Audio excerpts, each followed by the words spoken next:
علیکم، میں ہوں امداد سمرو۔ پاکستان کی سیاست ہو یا عدالت، ہر طرف تہلکہ خیزی ہے، ہنگامہ خیزی ہے۔ چیف جسٹس آف پاکستان ناکام ہوئے اپنی مرضی کے جج لگوانے میں۔ ادھر الیکشن کمیشن آف پاکستان بدترین دباؤ کا شکار ہے۔ دباؤ ہے حکومت کی طرف سے، اور حکومت کو لگ رہا ہے کہ عمران خان کو کوئی نہ کوئی ممنوعہ فنڈنگ کیس میں بچانے کی کوشش کر رہا ہے۔ اس لیے حکومت نے ایک دم الیکشن کمیشن آف پاکستان پر دباؤ ڈالنا شروع کیا۔ روزانہ کئی پریس کانفرنسز ہو رہی ہیں۔ اس کے پیچھے وجہ کون ہے جو عمران خان کو بچانا چاہ رہا ہے، یہ ہے۔ اور معاملہ ہے بلوچستان کا جو ڈوب رہا ہے بدقسمتی سے۔ ہمارا قومی میڈیا، ہماری حکومت، ہمارے ادارے اس طرف دیکھ نہیں رہے، اور سب کی نظریں پھر آصف زرداری صاحب کے دبئی کے دورے پر ہیں۔ بلوچستان ڈوب رہا ہے لیکن نظریں دبئی کے دورے پر ہیں کہ دبئی آصف زرداری صاحب کیا کرنے گئے، کس سے ملاقات کرنے گئے۔ خفیہ ملاقاتیں ہو رہی ہیں آصف زرداری کے متعلق۔ کل خبریں آئیں کہ جی لاہور واپس آ گئے، اور میں نے گزارش کی تھی کہ واپس نہیں آئے، وہ دبئی بیٹھے ہوئے ہیں۔ لیکن بہرحال آج ان کے متعلق ایک اور خبر آ گئی۔ خفیہ ملاقاتوں کی خبریں مسلسل گردش کر رہی ہیں۔ کس سے ملاقاتیں ہو رہی ہیں آصف زرداری کی خفیہ، اور آصف زرداری کا دورہ مزید کیوں التوا کا شکار ہوا۔ تو آغاز آصف زرداری صاحب سے کر لیتے ہیں۔ آصف زرداری صاحب چند روز پہلے پنجاب کا معرکہ فتح کرنے کے بعد چلے گئے تھے دبئی، اور دبئی گئے، اور دبئی میں جب وہاں پہنچے تو ان کے متعلق مختلف قسم کی خبریں تھیں۔ تو جس پر بختیار بھٹو زرداری نے ایک ٹویٹ کیا تھا کہ جی میرے والد صاحب اپنا بڑے عرصے سے علیل تھے اور پاکستان سے باہر نہیں جا سکتے تھے، اب وہ پہلی بار پاکستان سے باہر آئے ہیں، اور خاص طور پر ایسے موقع پر کہ جب ان کی سالگرہ ہے اور ان کا نواسہ جو ہے وہ ان کے دبئی میں ہے، تو وہ اپنے نواسے کے ساتھ اپنی سالگرہ، یعنی ان کے نواسے کی پیدائش کے بعد آصف زرداری اپنی پہلی سالگرہ جو ہے ان کے ساتھ منا رہے ہیں، اور اس میں ادھر ادھر کی باتیں کرنے کی ضرورت نہیں ہے۔ اس طرح کا کچھ بختیار نے ٹویٹ کیا تھا، اور اس کے بعد یہ خبریں آئیں کہ آصف زرداری وہاں سے خفیہ کسی شخصیت سے ملاقاتیں ان کی ہوئی ہیں۔ اور پھر یہ بھی تھا کہ جی ملاقاتوں میں آصف زرداری صاحب جو ہیں وہ کچھ مسلم لیگ نون کو ڈاج کروا جائیں گے، کوئی اس طرح کی چیزیں جو ایک سازشی تھیریاں چل رہی ہوتی ہیں۔ اور پھر ایک خبر یہ بھی آئی کہ زرداری صاحب کی جو ملاقات پاکستان کے وہاں پر موجود ہیں DGISI جنرل ندیم انجم صاحب، تو ان کے ساتھ بھی آصف زرداری صاحب کی ملاقاتیں ہو رہی ہیں۔ اور پھر کل اچانک خبر آئی کہ آصف زرداری صاحب جو ہے وہ کراچی پہنچے پرسوں رات کو، اور کل صبح لاہور آئے، اور یہ جو جتنی صورتحال تھی خاص طور پر سپریم کورٹ کے فیصلے کے بعد پرویز الہی وزیر اعلیٰ بن گئے۔ اب اس سے کیسے بچنا ہے، کس طرح نکلنا ہے اس ساری صورتحال سے، اس کے لیے آصف زرداری صاحب نے ہنگامی دورہ کیا لاہور کا، اور لاہور پہنچے۔ تو جب اس طرح کی خبریں تھیں پرسوں رات کو میں نے کنفرم کیا تھا، تو پتہ چلا دبئی سے نہیں چلے، تو دبئی کو اتنی دور تو نہیں ہے۔ جب کل خبر آئی کہ جی آصف زرداری صاحب لاہور آ گئے، تو میں نے پتہ کیا کہ جی زرداری صاحب لاہور آ گئے، تو پتہ چلا جس بندے سے میں نے فون پر رابطہ کیا، انہوں نے کہا جی میری 2 منٹ پہلے بات ہوئی ہے، اور تب تو وہ دبئی میں تھے۔ اگر 2 منٹ میں وہ دبئی سے کراچی یا دبئی سے لاہور پہنچ سکتے ہیں تو پھر آگے ہوں گے، ورنہ 2 منٹ پہلے، ٹھیک 2 منٹ پہلے ان کے ساتھ میری بات ہوئی تھی۔ تو میں نے یہ اپنے کسی ویلاگ میں گزارش کر لی تھی کہ زرداری صاحب ابھی دبئی میں ہیں اور دبئی میں قیام کریں گے۔ آج آصف زرداری صاحب کے صاحبزادے وزیر خارجہ بلاول بھٹو زرداری نے ایک ٹویٹ کیا کہ ان کے والد صاحب کو کورونا پازیٹیو نکلا ہے، اور انہوں نے اپنے آپ کو قرنطینہ کیا ہوا ہے، اور ان کے تمام جو تھے ویکسینیشنز تو ان کی مکمل تھیں، اور ان کا علاج جاری ہے، اور ان کو ایک معمولی سے سمٹمز ہیں، معمولی سے علامات ہیں کرونا کی، یعنی کوئی زیادہ طبیعت گڑبڑ نہیں ہے، کوئی زیادہ کھانسی، سانس لینے میں پرابلم اس طرح، یا بخار زیادہ ہونا جو زیادہ سنگین علامات ہوتی ہیں، اس طرح کی شدید علامات، اس طرح کی علامات نہیں ہیں، معمولی سی علامات ہیں۔ یہ انہوں نے ٹویٹ کیا۔ اس کے بعد پھر بختیار کا ایک ٹویٹ آ گیا، انہوں نے کہا کہ جی والد صاحب جو ہے یہاں پر 4 دنوں سے کورونا کی وجہ سے اس میں تھے، قرنطینہ میں تھے، جب نکلیں گے تو اس کے بعد اپنے نواسے کو جفا ڈالیں گے، اس کے ساتھ حگ کر کے پھر وہ پاکستان آئیں گے۔ تو اب یہ ساری چیزیں آصف زرداری صاحب کے پاکستان آنے کی خبریں، اور پھر وہاں اچانک ان کے متعلق کورونا کی خبریں، تو پھر یہ سوال اٹھنا شروع ہوا کہ یار کہیں ایسا تو نہیں ہے کہ وہاں خفیہ ملاقاتیں جو ہیں وہ کوئی زیادہ لمبی ہو گئی ہوں، اور زرداری صاحب نے پاکستان واپس آنا تھا تو کرونا کے بہانے سے نہیں ہے، تو کوئی اور بہانہ بھی بنا سکتے تھے۔ مطلب اگر کرونا کے بہانے سے ہی ملاقات روکنی تھی تو کوئی اور بہانہ بھی ہو سکتا تھا، کوئی ان کے اوپر کسی وہ جبر تو نہیں تھا، ان کو کیا کہتے ہیں، کوئی عدالت کی پیشی تو نہیں تھی، کوئی کسی کے ساتھ وعدہ تو نہیں کر کے گئے تھے کہ جی میں 2 روز کے بعد واپس آؤں گا۔ تو اگر کوئی خفیہ ملاقات کرنی بھی ہے جس کا کسی کو پتہ نہیں چل رہا، اور اندازے لگائے جا رہے ہیں، ٹیوے لگائے جا رہے ہیں کہ جی پاکستان کی ایک اعلیٰ شخصیت جو ہے وہ دبئی میں موجود ہیں، تو آصف زرداری صاحب وہاں ان کے ساتھ ملاقاتیں کر رہے ہوں گے۔ ہوتی ہیں ایسی ملاقاتیں۔ مجھے یاد پڑ رہا ہے میثاق جمہوریت ہوا تھا، اور اس کے علاوہ جب NRO ہوا تھا، تو یہ ملاقاتیں وہ جو ڈیولپمنٹ تھی ساری دبئی اور دبئی کے بعد لندن میں ہوئی تھی. مشرف کے ساتھ جو بینظیر بھٹو شہید کی ملاقاتیں ہوئی تھی وہ دبئی میں ہوئی تھی, جس کے بعد مشرف نے اپنی زندگی جان بچانے کے لیے, اپنی حکومت بچانے کے لیے NRO کا اعلان کر دیا تھا. اور وہ NRO تھا جس کی وجہ سے پاکستان سے مشرف کی آمریت کا خاتمہ ہوا. بدنام کرنے والے بدنام کرتے رہے NRO کو. ایک عامر غیر قانونی طور پر قابض ہوا تھا پاکستان پر, آئین توڑ کر بیٹھا ہوا تھا اور وہ پاکستان کی پولیٹیکل لیڈرشپ کو آنے ہی نہیں دے رہا تھا. مجھے یاد ہے کہ شہباز شریف صاحب نے جلاوطنی کے بعد دوسرے تیسرے سال اٹیمپٹ کی تھی لاہور اترنے کی. لاہور اترے اور شہباز شریف صاحب کو اسی جہاز سے واپس بھیج دیا گیا تھا. اور مسلم لیگ نون کے لوگ جو ہے مال روڈ سے آگے ایئرپورٹ تک نہیں بڑھ پائے تھے. جتنی لیڈرشپ تھی, خواجہ سعد رفیق, یہ جو زعیم قادری, سردار ذوالفقار کھوسا جو اس وقت پنجاب کی لیڈرشپ تھی ساری, یہاں تک کہ کئی بزرگان جو ہیں وہ میں نے دیکھے مسلم لیگ نون کے بڑے بڑے لیڈر, اقبال ظفر جھگڑا صاحب جیسے, سرانجام خان صاحب جیسے, ان کو بھی پولیس نے اٹھا کر پکڑ کر گاڑیوں میں ڈالا تھا. تو شہباز شریف صاحب نہیں آ سکے تھے. بینظیر بھٹو شہید کے آنے سے ایک مہینہ پہلے, ٹھیک 1 مہینہ پہلے, نواز شریف صاحب جو ہے اکتوبر میں بینظیر صاحب آئی تھی. ستمبر میں نواز شریف نے اٹیمپٹ کی تھی اسلام آباد اترنے کی, نہیں اترنے دیا تھا مشرف نے, اور ان کو واپس بھیج دیا تھا. اور مسلم لیگ نون کے دوست یا نواز شریف صاحب کے جو کارکن تھے وہاں ایئرپورٹ نہیں پہنچنے دیے گئے تھے. تو بینظیر بھٹو شہید جب پاکستان آئیں تو اس کے بعد اگلے ہی مہینے نواز شریف صاحب, چند ہفتوں کے بعد نواز شریف صاحب بھی واپس آ گئے تھے. تو وہ جو اس کے لیے نیگوسیشنس ہوئی تھی, اس کے لیے جو بات چیت ہوئی تھی, وہ دبئی میں ہوئی تھی ساری کی ساری. تو اسی وجہ سے وہ NRO کا ذکر آیا تو میں نے کہا جی NRO کو جس طرح ہمارے کچھ مخصوص قسم کے صحافی اور پولیٹیکل, میں نے خواجہ سعد رفیق صاحب کے ساتھ ذاتی طور پر جو گپ شپ کر کے کوئی دیکھ لے, مسلم لیگ نون کے کسی بھی لیڈر کے ساتھ ذاتی ایک پولیٹیکل اسٹیٹمنٹس اپنی جگہ جا کر بیٹھ کر ان سے پوچھ لیں کہ یہ NRO ٹھیک تھا یا غلط تھا, وہ کہیں گے NRO ہوا تھا تو ہم آئے تھے واپس, ورنہ نہیں آ سکتے تھے. راستہ نکالا جاتا ہے. پاکستان جیسے ملک میں جہاں آپ کا اگر ایک ملٹری ڈکٹیٹر بیٹھا ہوا ہے تو اس کے ساتھ اگر آپ نے مزاحمت, وہ والی مزاحمت جو ہوتی ہے تو وہ آپ کر نہیں سکتے, تو راستہ نکالتے ہیں کیونکہ دوسری طرف اپنی ہی فوج ہوتی ہے. تو بہرحال تو وہ بھی دبئی میں ملاقاتیں مذاکرات ہوئے تھے. تو ممکن ہے کہ آصف زرداری صاحب کی کوئی ایسی ملاقات ہو رہی ہو, لیکن باوثوق ذرائع ایون وہ بھی اس چیز کی تصدیق نہیں کر رہے. اندازے ہیں, سمجھا جا رہا ہے کہ جی فلاں بھی وہاں پہ رہے تو زرداری صاحب بھی وہاں پر ہیں, تو زرداری صاحب کا فلاں سے کوئی رابطہ ہوا ہوگا, کوئی ملاقات ہوئی ہوگی, اور وہ فلاں کا نام جو ہے وہ جنرل نذیر منجم صاحب کے حوالے سے لیا جا رہا ہے, جنہوں نے باضابطہ کہا ہوا ہے کہ جی میرا سیاست سے اور سیاستدانوں سے کوئی تعلق نہیں ہے, یہاں تک کہ میری تصویر تک نہیں چلنی چاہیے. باقی معاملات ہوتے ہیں خفیہ ہی ہوتے ہیں, تو ہو سکتا ہے کوئی خفیہ کام کر رہے ہوں, تو لیکن اس کی تصدیق نہیں ہے. اچھا جی, اب معاملہ جو ہے وہ ہے اپنا الیکشن کمیشن پر دباؤ کا حکم. اب دیکھیں ہمارا معاملہ کیا ہے. Election commission per supreme court of Pakistan کا جو چیف جسٹس صاحب والا معاملہ ہے, وہ سارے معاملات کے بیچ میں ایک اور معاملہ پس کر رہ گیا, اور وہ ہے ہمارے عوام, مظلوم عوام, غریب عوام. ایک طرف مہنگائی مار رہی ہے, دوسری طرف سیلاب مار رہے ہیں. یعنی کراچی سے لے کر کوئٹہ تک, اور پھر ہمارے جو KPK کے علاقے ہیں وہاں تک, ہمارے جو سندھ کے بلوچستان کے ساتھ علاقے ہیں وہاں پر پورا ہر طرف پانی ہے. مجھے یوں لگ رہا ہے کہ 2010 اگست میں جو سیلاب آیا تھا, جب اگست میں تو آیا تھا سندھ میں داخل ہوا تھا نا, لیکن اس سے پہلے جو رونتا ہوا گیا تھا پورا کا پورا ڈیرہ غازی خان ڈویژن ڈوبا ہوا ہے. اور ہم جو ہے ہم ایون مطلب میں اپنے آپ کو بھی ذمہ دار سمجھتا ہوں, ہم سارا معاملہ ہمارا فوکس ہے پورا کا پورا سیاست کے اوپر. لاشیں تک, تصویریں نہیں میں شیئر کر سکتا یہاں پر جو سوشل میڈیا پر چل رہی ہیں بلوچستان سے جو آ رہی ہیں, لاشیں یوں مٹی کے میں دبی ہوئی لاشیں لوگ نکال رہے ہیں.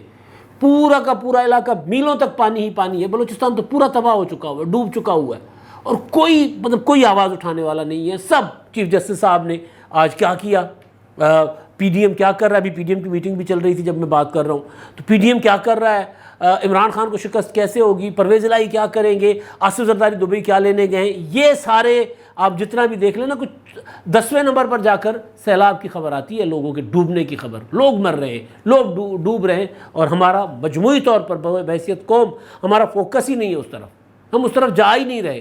اور دوسری چیز کہ ہمیں میڈیا بتاتا ہے کہ سیلاب کہاں اچھا ہوتا ہے کہاں برا ہوتا ہے. کراچی میں دیکھ رہا تھا کہ سڑک کے کنارے پہ ایک پانی کی لائن ہے چھوٹی سی, جو 1 انچ کی بھی نہیں تھی, وہ پانی کے اوپر 5 منٹ کے بیپ پر. اچھا, سندھ کے کسی علاقے میں, ابھی تو خیر سندھ کو بھی نظر انداز کیا ہوا ہے, سندھ کے کسی علاقے میں کوئی اگر اس طرح کا واقعہ ہوتا جس طرح کے بلوچستان میں آ رہے ہیں, تو پھر تو پورا کا پورا قومی میڈیا اس کے اوپر چڑھا ہوتا، بلوچستان کے اوپر بات کیوں نہیں ہوتی؟ اس سوال کا جواب سب کو پتہ ہے، بلوچستان کے اوپر بات کیوں نہیں ہوتی۔ ایک تصویر شیئر چل رہی ہے بزنجو صاحب کی، وزیر اعلیٰ وہاں کے قدوس بزنجو، وہ کوئی کروا رہے اپنا میک اپ شیک اپ کروا رہے بیوٹیشن سے، وہ تصویر اسکرین پر آپ دیکھ رہے ہیں۔ تو یہ تصویر چل رہی ہے۔ اب بزنجو صاحب کا کیا قصور ہے؟ قدوس بزنجو صاحب، ان کے پاس ہے کیا بلوچستان میں؟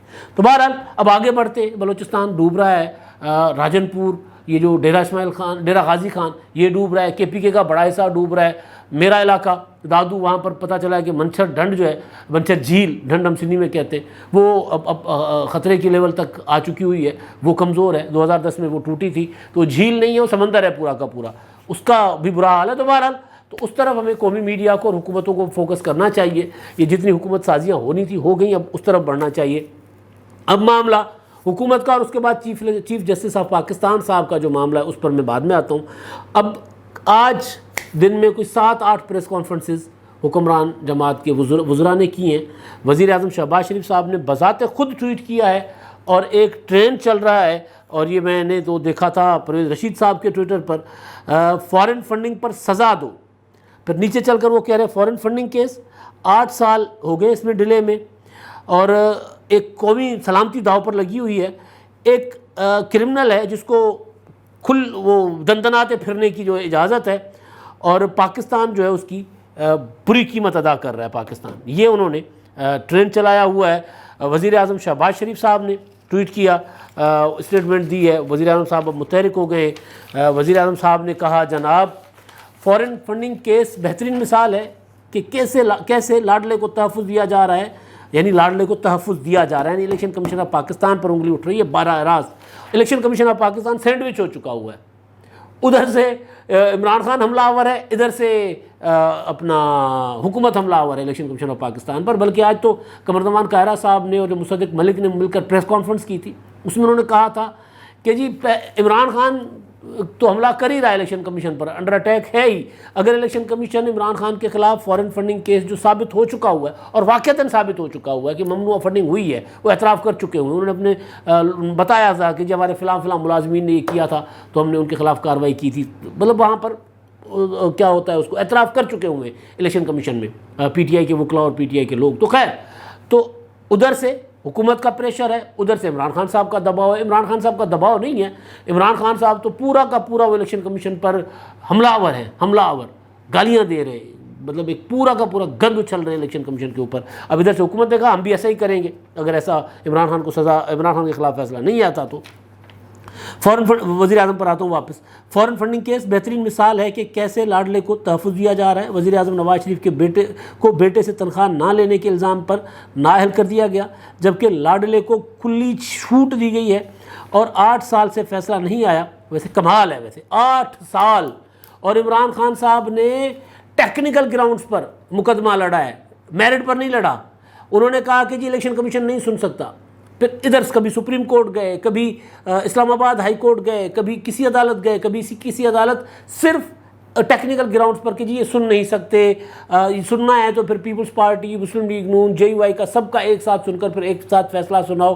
یعنی یہ نہیں کہا کہ ہم چور نہیں ہیں، ہم گلٹی نہیں، وہ کہہ رہے ہیں ہم چور ہیں، لیکن چوری پیپلز پارٹی نے بھی کی ہے، چوری نون لیگ نے بھی کی ہے، چوری جے یو آئی نے بھی کی ہے، تو ہم سب کو ساتھ ملا کر، سب کو ساتھ بٹھا کر، سب کی تحقیقات کر کے پھر ایک ساتھ فیصلہ سناؤ۔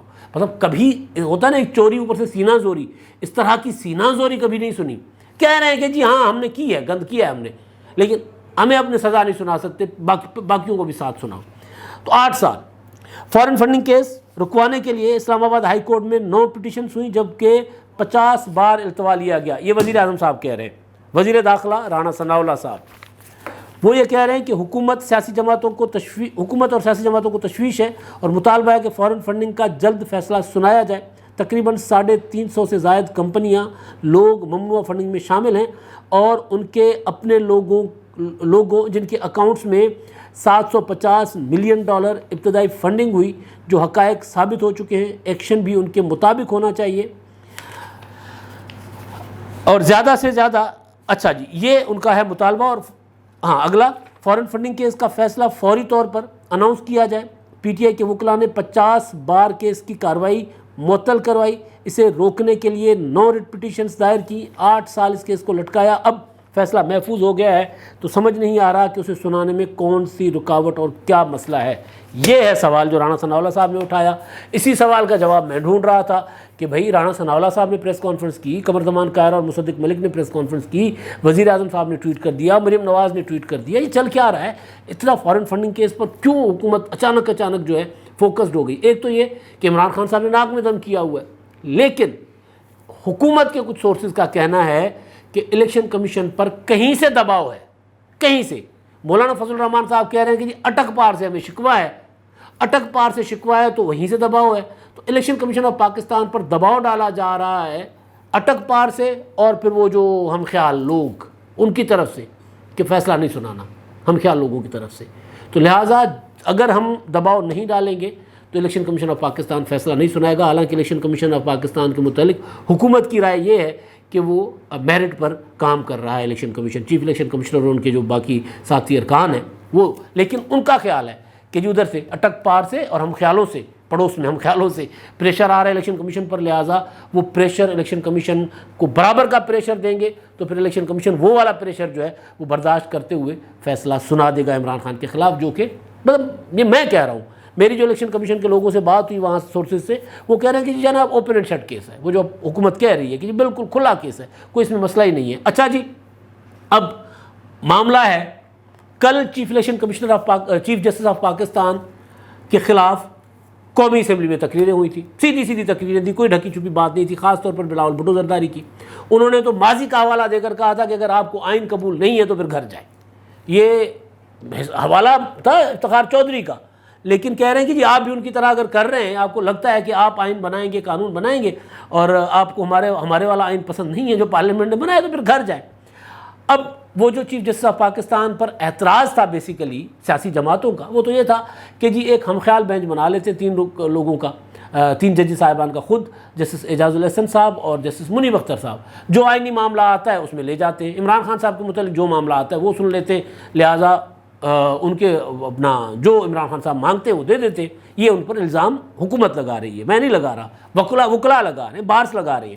لیکن ایک اور معاملہ جو ادارے کے اندر سے, یہ تو تھا نا پولیٹیکل لوگوں کا, پارلیمنٹ کا pressure, supreme court of Pakistan اور پارلیمنٹ آمنے سامنے, لیکن سپریم کورٹ کے اندر بہت بڑی لڑائی ہے, بہت بڑی. اور یہ لڑائی آج کی نہیں ہے, یہ لڑائی بہت پرانی ہے. یہ لڑائی ججز کے تقرر پر ہے, بینچز بننے پر ہے. جسٹس قاضی فائز عیسیٰ صاحب کے خطوط سر عام پڑے ہوئے ہیں. آج اجلاس تھا جس اجلاس کے لیے بار بار چیف جسٹس آف پاکستان کو کہا گیا تھا کہ ملتوی کر دیں. اجلاس تھا سپریم جوڈیشل کمیشن کا. یہ اجلاس تھا 4 جج صاحبان کا تقرر ہونا تھا, 2 سندھ سے, ایک کے پی کے سے اور ایک پنجاب سے. 4 سیٹیں خالی ہیں اپنا اس میں سپریم کورٹ آف پاکستان میں.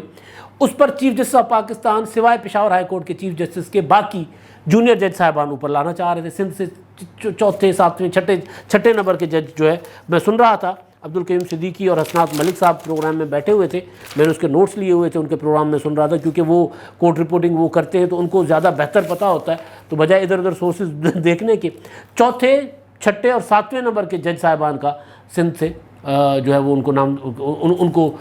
ان کے نام تجویز کیے گئے تھے. 9 ارکان میں سے 5 ارکان نے مخالفت کی چیف جسٹس صاحب کے اپنا نامزد کرنا ناموں کی, اور 4 نے حمایت کی. لہٰذا فیصلہ ہو نہ سکا, یا بل مسترد ہو گیا.